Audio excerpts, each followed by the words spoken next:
Good morning, good afternoon, and welcome to our press briefing today on the situation in Ukraine. My name is Banu Patnagar. I'm the Press and Media Relations Officer here at WHO Europe. So as I said, we're covering the situation in Ukraine today. We're also marking International Women's Day, underscoring as well the impact of the humanitarian conflict on the health, safety and well-being of women, girls and young persons. Before handing over to the Regional Director this morning, Dr. Hans Kluge, to make his opening statement from here in UN City, let me briefly introduce our other panelists who are also here to respond to your questions. Joining us from Lviv in Western Ukraine is WHO spokesperson Tarek Yarasevich. Our Regional Emergency Director, Dr. Gerald Rockenschaub, is in southeastern Poland, I believe en route to Ukraine. He'll be joining us as well. Also joining them online is Isabel Jordi Aguirre, our Gender and Human Rights Technical Officer. And finally, joining us here in the studio, Dr. Catherine Smallwood, our COVID-19 Incident Manager. So without further delay, Regional Director, Dr. Kluge, you have the floor. Good morning, good afternoon. It is now 13 days since the military offensive began in Ukraine, and today within the country we see a health system under severe pressure and beyond its borders the fastest growing refugee crisis in Europe for more than 75 years. In these difficult days, WHO's priorities are threefold. Firstly, we are working to get the health supplies that are needed into Ukraine and ensure a sustainable system of safe passage for the delivery of humanitarian health supplies to where they are needed within the country. I have been working closely with Amin Awad, Assistant Secretary General and UN Crisis Coordinator for Ukraine, to establish such a route. Life-saving essential medicines such as oxygen and insulin, personal protective equipment, surgical supplies, anesthetics and safe blood products are in short supply. So far, 2 shipments totaling 76 tons of trauma and emergency health supplies, as well as freezers, refrigerators, ice packs and cool boxes are in transit in Ukraine. We have further shipments of 500 oxygen concentrators and more supplies are on their way. A second priority is to ensure that neighboring countries have the infrastructure and expertise in place to meet the urgent health needs of those arriving. According to UNHCR, more than 1.7 million people, the vast majority women and children, have left Ukraine since 24 February. All those seeking refuge, including internationals who have been residing in Ukraine, must be granted movement across Europe. We have deployed expert WHO teams to Hungary, Poland, the Republic of Moldova and Romania, here working with UNHCR and coordinating closely with the relevant governments, local authorities and partners to assess the needs of incoming refugees upon entry at the border, build health system capacity to accommodate large numbers of refugees and ensure access to services. I myself oversaw the arrival of the first shipment of WHO supplies and had the opportunity to meet a few of the people who had recently arrived from Ukraine when I visited the border area of Refugee in Poland last Thursday. I saw more than exhaustion and relief. Looking into people's eyes, there is uncertainty and anguish among children and women. Their health needs encompass services for vaccine-preventable diseases, maternal, newborn and child health, non-communicable diseases, HIV and TB, and not least mental health and psychosocial support. Let me add that the welcome they have received from local people and healthcare staff has been phenomenal. Next week, we will be holding a long-planned regional meeting on refugee and migrant health in Istanbul. This will bring together health ministers, representatives of refugee and migrant groups, partner organizations, and other WHO regions to take account of current needs in a longer-term context. Through political commitment and partnership, we seek to establish a new vision for the health of refugees and migrants across the European region and further afield. Our third focus at this moment is to provide support on immediate health requirements within Ukraine through a fully functioning WHO Operations Center in Lvov. We are responding to the urgent need for trauma and injury support with rapid refresher training, supplies and staffing through the mobilization of medical teams. Continuity of care for those with long-term health needs is a major challenge because broken supply lines are affecting the treatment of conditions such as diabetes and hypertension, as well as for cancer.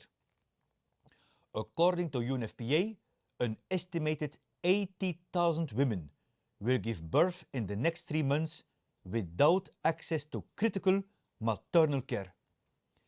Re-establishing and maintaining vaccination programs and continuing treatment for people living with tuberculosis and HIV are priorities, as is the provision of mental health services. We are working to support these essential medical needs through fixed facilities and field hospitals and mobile health services and by making key diagnostics, medicines and medical supplies available. It should not need saying that health workers, hospitals and other medical facilities must never be a target at any time, including during crises and conflicts. To date, we have 16 confirmed reports of attacks on health in Ukraine, and more are being verified. WHO strongly condemns these attacks on healthcare services. Today is International Women's Day, a moment when we should be celebrating the myriad ways in which women improve the world we all live in, including as green entrepreneurs, health pioneers, community champions and political role models. But as events unfold in Eastern Europe, I must recognize their leadership and the need for their voice in this crisis. Women are the key responders in this humanitarian emergency. Before 24th February, 71% of households in the conflict areas in Ukraine were already headed by women, and now these numbers are increasing every day. They make up 83% of the country's health workforce.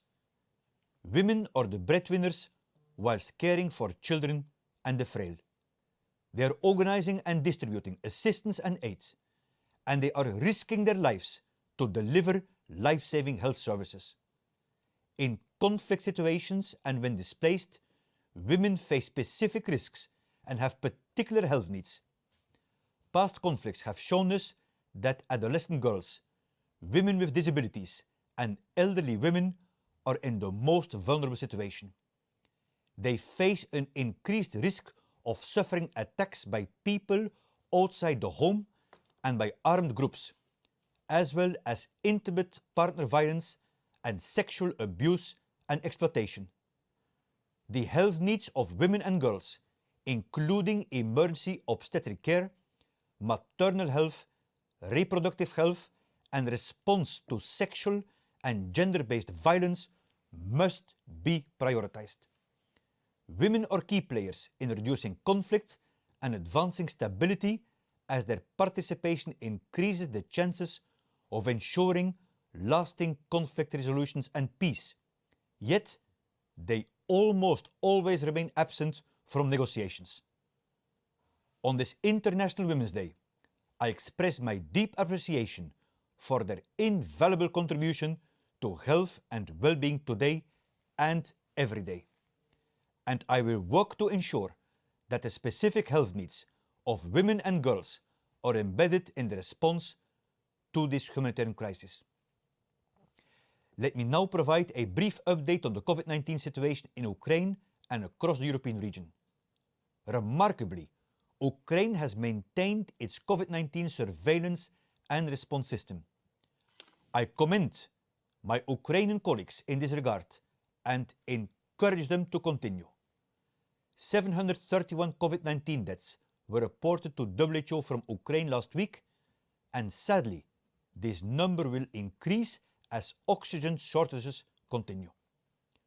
Older people will be disproportionately affected as their access to healthcare is disrupted, and because only 1/3 of the over 60s are fully protected with a complete vaccine series. Across the WHO European region, cases of COVID-19 are declining week on week, and the number of deaths has also fallen every week since 10 February. While this is good news, I would call on countries to balance optimism with maintaining vaccination and strong vigilance, and ensure that any lifting of public health and social measures, including testing, can be reintroduced quickly if and when required. Finally, it is my deepest sorrow to see my region emerging from 2 terrible pandemic years, being now confronted with the devastating impact of military hostilities on dozens of millions of its people in Ukraine and beyond. Through personal experience in other conflicts, I firmly believe that health and humanitarian principles remain the key drivers of peace, and I am using all diplomatic resources that are at my disposal as elected WHO leader to reduce the impact of this human catastrophe. Thank you. Thank you very much, Regional Director, for that. And also, I forgot to mention, we just on the mask issue, we aren't wearing masks in the studio at the moment because we're all socially distanced. So I thought I would just add that. And now let's go straight to Ukraine. I believe Tarek is there in the western city of Lviv. Tarek, I believe you arrived over the weekend. What can you tell us? Thank you very much, Banu, and hello to everyone from Ukraine. I think Regional Director already gave excellent overview of the situation here and what WHO is trying to do. Indeed, it's heartbreaking to see hundreds, if not thousands, of people massed at the border between Ukraine and Poland, mainly women and children, looking to be processed through border and looking for safety. I have seen in Poland that Polish health providers have set up medical points for people who are coming in if they need any medical assistance. Now, when you come here inside Lviv in Ukraine and you visit train station to which thousands of people arrive from other parts of Ukraine looking to cross further, there are also several medical points that are managed by the health authorities, in which a number of Ukrainian volunteer doctors are working, and it was really impressive to talk to them yesterday.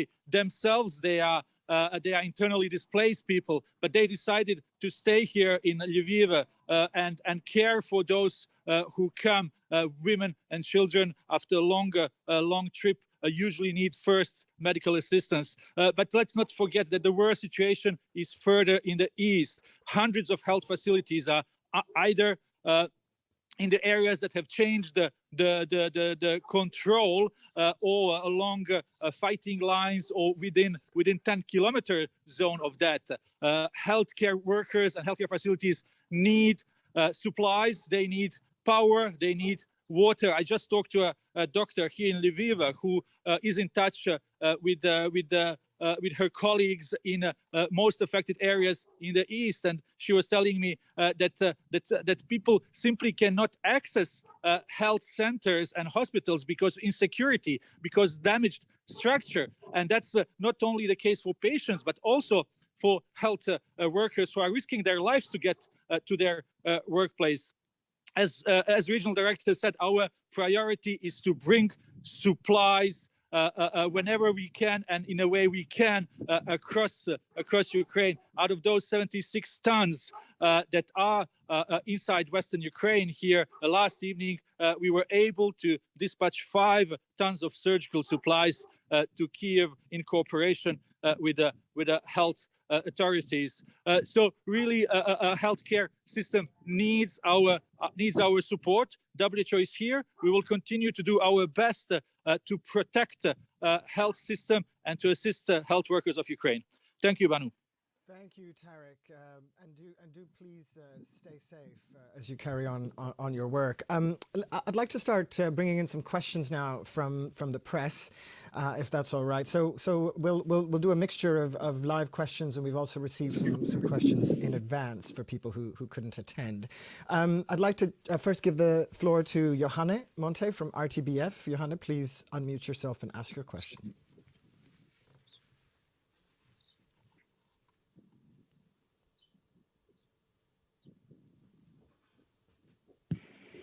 Do you hear me? Yes, now we can hear you. Thank you. Okay. Thank you for the explanation. My question is more about what a country can do to help you. What medical assistance can a country like Belgium provide to participate in this WHO effort? Like Tarek just said, we need supplies, but what can a country do right now? Do you mean any country, or do you mean Belgium? Any. Well, Right. Belgium for my country, but I think it's for any country. Sure. Regional Director, would you like to take that? And then we'll go to Dr. Smallwood as well. Thank you. So, in line with the statement the joint statement by Dr. Tedros, WHO Director General, and me issued about a week ago, oxygen supplies are a top priority, because we should keep in mind that there are 3 parallel emergencies in Ukraine. At the top of the COVID-19, and people, particularly vulnerable, affected with the COVID-19, need oxygen, which is in short supply, and hospitals are running out already.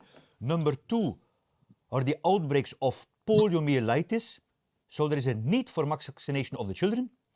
And the third is what's happening now with the military conflict. So in that sense, oxygen, life-saving medical supplies, trauma kits is one part. The second part is what we call health kits, because the people before and also now are passing away from what we call non-communicable diseases, heart conditions, respiratory conditions, diabetes, and this is exacerbated by what is happening. And the third component is on mental health expertise. These are 3 huge needs, but the umbrella is what I have consistently through all diplomatic channels been advocating for, together with the UN Secretary General, is what we call a safe humanitarian passage, a safe humanitarian corridor, because there are a lot of supplies in Lviv, but the key issue, as the Minister of Health of Ukraine, Dr. Viktor Lashko, is continually drawing my attention, is that they need to arrive to the affected areas.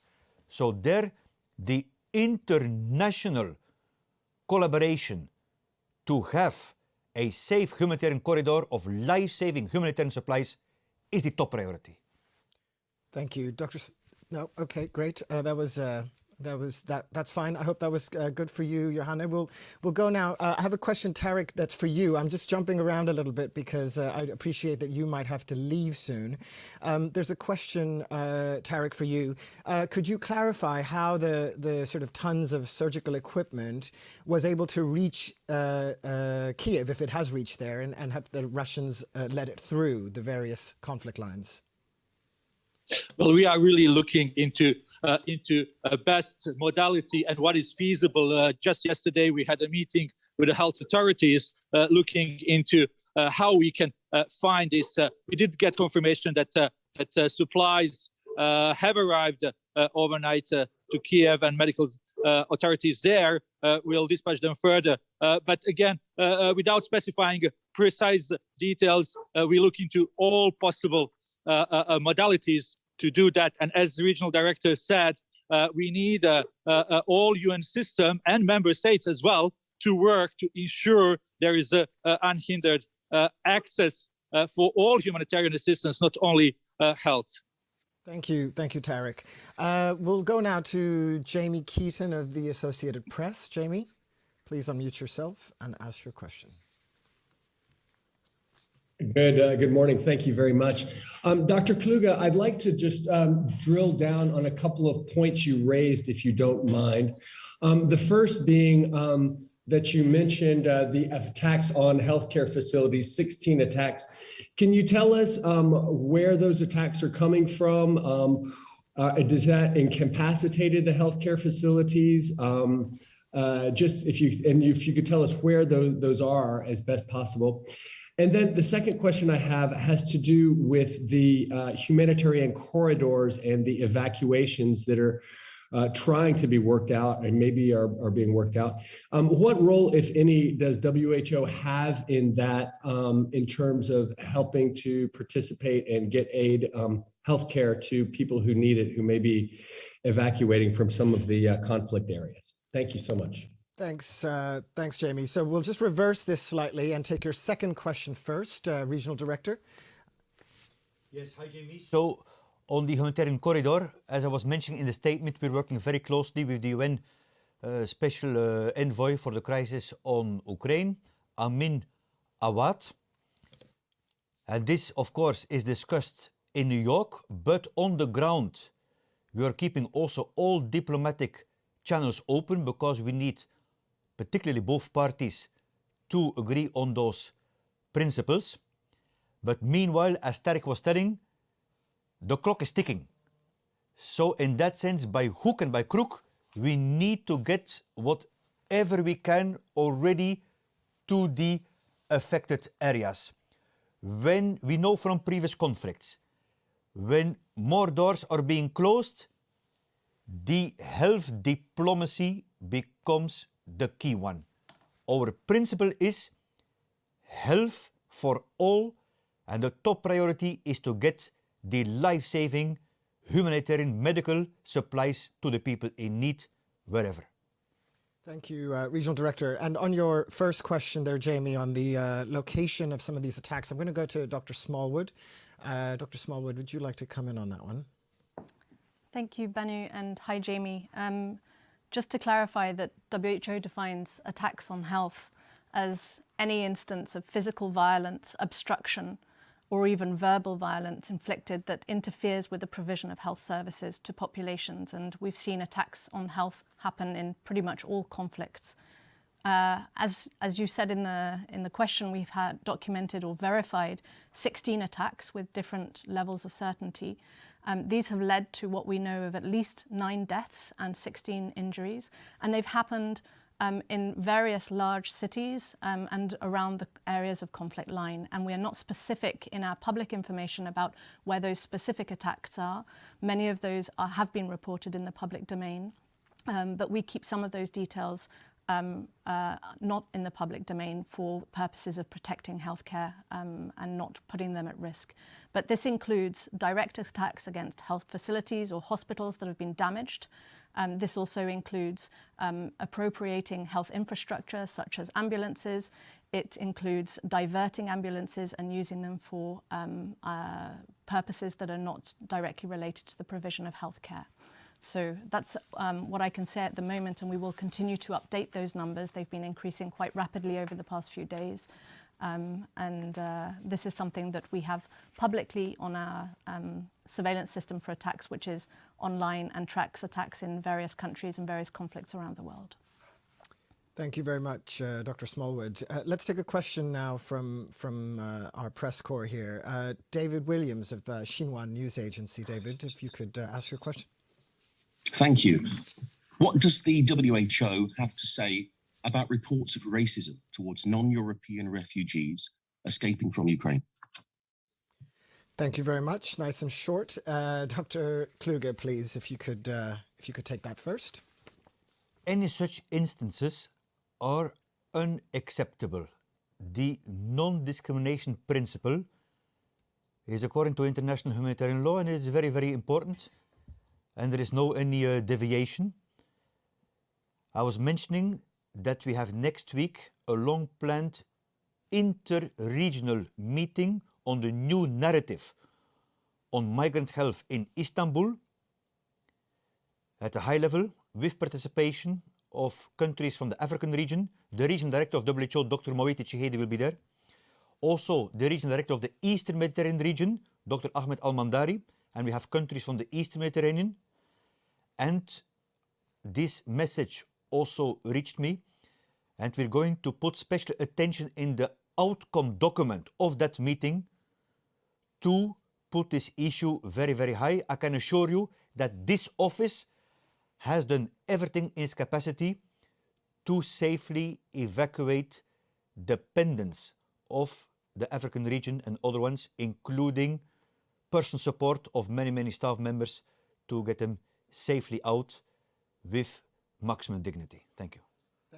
Thank you, Regional Director, for that. I'd like to take a question here for you, Tariq, if that's all right. It's coming in from the Financial Times. It's a two-part question, actually, so we might come back to the studio for part of it. But they're asking whether we are speaking to the Russian and Ukrainian governments about the establishment of these humanitarian zones for the provision of healthcare inside Ukraine. Could you tell us a little bit about what sort of provision, what discussions are being had, basically? Well, I think as Dr. Kluge has been saying, there has to be some negotiated agreement, including wider UN community and member states that are involved in this military offensive and others who can help. Our job as WHO is really to see if those safe passages are agreed upon. We will definitely use that opportunity to bring in medical supplies and do what we can to assist healthcare workers. But we are not going to wait for this to happen. We will try to see where we can go right now. We are doing internal planning here, trying to see what routes we can use together with the health authorities and to act as quickly as possible. But as Dr. Kluge was saying, this is more of a political issue. WHO is focused on providing assistance. Great, thank you, Tariq. And that kind of leads us to the follow-on question, also from the Financial Times. And Dr. Kluge, I'm going to send this to you. They're asking, will Russia continue to be a member state of the World Health Organization? Over to you, Dr. Kluge. So this is not a question to WHO. Any such decisions are being made by the United Nations. Our principle is to provide humanitarian assistance to all people in need. And this also includes if there are vulnerable people in the Russian Federation which should be targeted, for example, by economic sanctions. If there would be a rupture of the supply chain, let's say, of life-saving cancer drugs or insulin for children. That is our duty and our mission. Thank you very much, Dr. Kluge. I'm mindful that we have some questions that we received in advance as well, and I haven't taken any here. So I'd like to just bring in our colleague Isabel Jordi Aguirre. Isabel, if you could maybe turn your camera on, that would be great. We've received a couple questions here from Wired Magazine. They want to know, so two questions really. What is the impact of the war in Ukraine or conflict generally on maternal and reproductive health, but also how does conflict generally affect women and girls differently to men and boys? Thank you very much. I think that the key issue around maternal and reproductive health was mentioned by the regional director, and that's pregnancy and outcomes of pregnancy. The UNFPA estimation of 80,000 women will give birth in the next 3 months in Ukraine means that those women may have moved from having a life-changing experience to a life-threatening experience and may require emergency obstetric care. And we are talking about a country, Ukraine, where maternal mortality was already high in the past. But for those women in the move and women staying in Ukraine, that can be life-threatening and risk to poor pregnancy outcomes. But and these poor pregnancy outcomes can also be related to violence. UNHCR projects that in July this year, we will have 4 million refugees, and that will mean approximately 1,000 births per week that will be anticipated. So that's what we have to ensure. What the regional director has said, sexual and reproductive health services should be at the core of our assistance to both women and refugees crossing the borders and also women staying behind. There is also the need of mental and psychosocial support for those women that are either having unwanted pregnancies and go through pregnancy outcomes that are that they have to deal with. And they can be also lastly some other impact on sexual and reproductive health, like the disruption of cancer screening, which means that the rates of cervical cancer will increase among the women on the move or women remaining in Ukraine. And with respect to the differences between how the conflict impacts on men and women, I think that we have seen very clear signs. It happens in most conflicts. First of all, the gender equality gains that we have had in Ukraine in the last years may be in jeopardy. We have seen a turn back to very traditional gender roles. Men are asked to stay and fight. Women go back to be the sole carers for children and for the elderly. That will have a big impact on the households. And it was mentioned already, the high number of female-headed households in the country. But there is also a big difference on the type of violence that men and women are exposed to. And obviously for men and for young men, being the fighters and being on the war has an important impact. But women have some specific exposure to risk, which is determined by intimate partner violence and the fall down of the services that are protecting them, sexual violence that may be used in many cases as a tool for conflict areas. And unfortunately, we have seen it in many countries. But also the risk that trafficking of women may increase in the region. We are seeing that there may be signs in a region that had experienced that in the past. But it's also a big difference on the impact on mental health. And I think that mental health services need to be prepared to address how men and women react to different stress and conflicts due to the normal roles. We see it in times of no conflict, where we have high indices of prevalence of suicide among men and depression among women. I think it's important that our mental health and psychosocial support is prepared to address these differences. And lastly, I think that it was also mentioned by the regional director, and it's related to going back to the traditional norms and roles. We have seen that women have been put aside on the leadership of the decision making. So we have a representation of 50% of the population making decisions for 100% of the population. And I think that needs to change.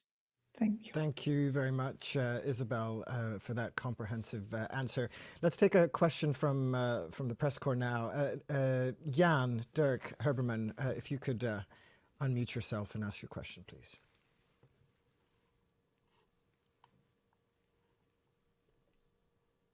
Can you hear me? Yes. Okay, great. Yeah, Jan de Kerberman, I write for various German language media. I have a question for Dr. Kluge on the spread of infectious diseases and especially COVID-19, measles and TB. Now in this situation of war, of escalating war, one should say, is there a danger that these diseases will completely spiral out of control inside Ukraine? And secondly, people who are forced to flee Ukraine, the refugees, I suppose some or many of them are infected with these diseases. Is there another danger that they might sort of export these diseases into other countries, and how do you want to handle this situation? Thank you. Thank you, Jan. We'll go to Regional Director and then Dr. Smallwood as well on this. Thank you. Thanks, Jan. So the infectious disease is part of the complex picture of health needs of the refugees. There's the mental health, there are the chronic diseases, and indeed, as you say, the infectious diseases. Number one, the COVID-19. I myself was in Poland. In fact, we're communicating with all the health ministers of the neighboring countries, including Moldova. And all those countries reassured me that there is no shortage of COVID-19 vaccines, which is a very good news. Then second, there is the routine immunization, as you mentioned, on measles, but also on poliomyelitis. And indeed, Ukraine had a substantial burden of tuberculosis, HIV and hepatitis. It is extremely important what you mentioned, that there is no any misunderstanding or discriminatory acts in receiving countries. We have this experience from the previous migrant waves that if there is outbreaks in receiving countries, it seldom comes from people entering the countries. So what is needed from the origin countries, what is needed are good screening protocols and then obviously continuation of the treatment. So this is something that countries, WHO knows very well, is well-established protocols, and actually it may be really a golden opportunity for refugees to get finally a full treatment regimen of these diseases which either are curable or are manageable as a chronic disease. Thank you very much. Dr. Small, would you like to add anything? Yeah, thank you. Just to comment on the COVID-19 situation in Ukraine, of course, as the regional director noted, remarkably, there has been a continuation of the reporting of cases of COVID-19 and deaths in Ukraine, but we're also seeing severe strain being placed on those systems. And as for other diseases and other health issues, conflict does several things. It disrupts services. It decreases the ability of healthcare workers to provide quality of care. It creates new health threats that interplay with existing ones, and it exacerbates existing health threats. And it places obstacles in the way, and Tarek was very clear about this. People are not seeking care because they're afraid of the security situation. Healthcare workers are not able to reach their places of work because they're concerned about their own security and taking incredible risks. So it's amazing that these things are continuing, and we would encourage all of our colleagues inside Ukraine to keep on going with the systems that are in place to manage COVID-19, to manage the ongoing polio outbreak, to continue the ramping up vaccination of vaccine-preventable infections across the country. Yes, this poses a huge threat, and this is a core role for WHO to become involved in supporting these things to continue. In terms of refugees moving into other countries, it's not the refugees that are a risk to health. Countries really need to focus on the infectious diseases themselves and ensure that adequate levels of immunity and control programs are available to their own populations and then provided to all of the refugees entering those people in an equitable manner. It's really important that we look at the baseline prevalence of various diseases, as the regional director said. We know where there's high prevalence. We know where there's going to be needs. We know that 1 in 5 people affected by conflict will need a mental health support. So the needs are very clear and we need to respond to them. But critically in Ukraine, please continue to keep all of these programs going. Thank you very much, Dr. Smallwood. Let's take another question from the press corps. Naomi, hi, how are you, from the BBC? If you could unmute yourself and ask your question. Yes, hello. Given that surveillance of COVID-19 is continuing, do we have any sense of whether those cities where people are huddled in basement shelters are seeing more hospitalizations and deaths, or is it too early at this stage to extrapolate on that? Thanks, Naomi. Let's go straight to Dr. Smallwood on that. This is something we're looking at very closely at the moment. And in fact, what the information that we have is that COVID-19 hospitalizations in the past couple of weeks have decreased, not increased. The reasons for that are still not quite clear, and it could well be that people have been discharged early from hospital to make space for other health needs. People may have left hospitals voluntarily, and people in hospital may have died. We've made it very clear that oxygen distribution for COVID-19 in hospitals is a critical need at the moment, and without good oxygen provision, we will have more deaths. Of course, people congregating on the move in environments that are overcrowded are going to lead to increased transmission of all communicable diseases, included COVID-19. And we can see very clearly from the images that we're seeing that people are not focused on their own protection in that regard. It's they're prioritizing their physical safety and their well-being. So we need to reinforce these principles. We also need to reinforce these principles of infection prevention and control, also where humanitarian organizations are coming in, where we have NGOs, international organizations setting up camps, helping refugees in neighboring countries. We all need to be very cognizant that COVID-19 is circulating widely across Europe. And for Ukrainians, it represents a specific risk because of their low vaccination uptake for COVID-19. 34% of the population, adult population, has completed their vaccination series. Only 1/3 of over 60s have. So these populations are at especially high risk of severe COVID-19, and we need to focus on protecting them from us, but also themselves. Thank you very much, Dr. Smallwood. I'd like to take a question here that we received in advance, moving to the issue of refugees again. Dr. Kluge, we've discussed discrimination and racism, but we've received a question from Ed Holt at The Lancet about the specific health threats that we anticipate refugees will be facing as they leave and settle in different countries. Thanks, Ed. The needs are quite clear. It's a complex picture. To start with the mental health, what Dr. Smallwood was mentioning, in any conflict, about 1 out of 5 people is facing mental ill health. And the longer, particularly children, are exposed to conflict, separation of families, witnessing atrocities, then the long-term impact is increasing. So that's definitely a top priority. Number 2 are the chronic diseases. We call it non-communicable diseases. For example, the elderly with diabetes, where there may be a shortage of insulin. Straight after the press conference, I'm going to discuss this with the president of the board of the World Diabetes Foundation, who is here in Copenhagen. Then we have, of course, a lot of hypertension, cardiovascular disease events, which are exacerbated due to the situation. I saw myself at the border last week the effects of hypothermia, because it's really a cold weather and people travel hours and hours and have to wait at the border hours and hours.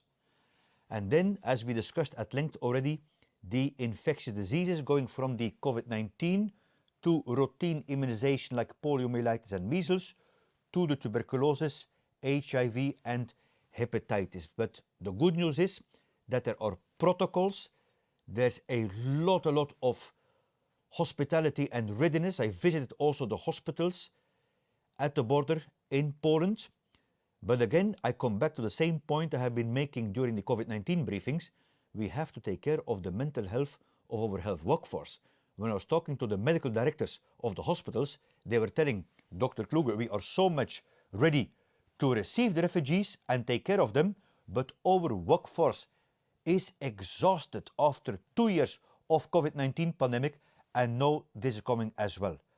So mental health for the workforce becomes even more important in this office here. Thank you. Thank you, Dr. Kluge. Let's take Jenny Leigh Ravello, I believe from Devix. Jenny, please unmute yourself and ask your question. Hi, thank you. There was a mention earlier about the need for mental health expertise. I just want to clarify if that's inside Ukraine or at the border, and are there other health expertise needed at the moment inside Ukraine? And a second, related question is, do you have concerns of potential healthcare worker shortages, and what's the plan to address that if that's the case? Thank you so much. Thank you very much, Jenny. We'll go to Regional Director first on that one. Jenny, good point. We're concerned about healthcare worker shortages before the military operations and before the COVID-19. With the demographics in our region, we'll present at our region committee, which is our annual governing board meeting in Tel Aviv in September, a state of the art on the health workforce. And obviously, this is being exacerbated. So we have to look at all possible means. I will give one example. I was at a train station in Rzeszów at the border of Poland, and there the medical students were asked to do the triage and referral. The same for the midwife. So emergencies stimulate innovation, and then we need to look at task shifting. Which tasks can be shifted from the medical doctor to the nurse, to the community worker, and also to digital tools. This is on the health workforce. Thank you. Dr. Smallwood, if you would like to come in on that at all. And just very specifically on what we're doing to scale up mental health support, both within Ukraine, but also in the countries that are receiving large influxes of refugees from Ukraine. We've already deployed mental health expertise to surrounding countries, and we're beefing up the support through our Ukraine country office. What we know is that much of the time during conflict situations, mental health and psychosocial support is crucially important and sometimes needs to be delivered through primary healthcare mechanisms. And we spend a lot of time training our workforce at the primary healthcare level to be able to cater and address the mental health needs of these populations. We're also bringing in people with direct experience in Ukraine, having worked in Ukraine, Ukrainians themselves, to help local authorities tailor the mental health support directly to those refugees. This needs to continue and be scaled up over time. The mental health needs will only grow as the conflict continues. Great, thank you very much. And actually on this note, I'm going to close this press briefing for today. Thank you very much for all the panelists, Dr. Kluge, Regional Director, Dr. Smallwood, Tarek, thank you very much for taking the time from your busy day in Ukraine, and please stay safe out there. And thank you to you, the members of the press, for joining this press briefing today. If you do need additional follow-up, please do just get in touch. Happy to answer your follow-up questions using the email that was provided in the invitation. And as always, stay healthy. Take care. Bye-bye.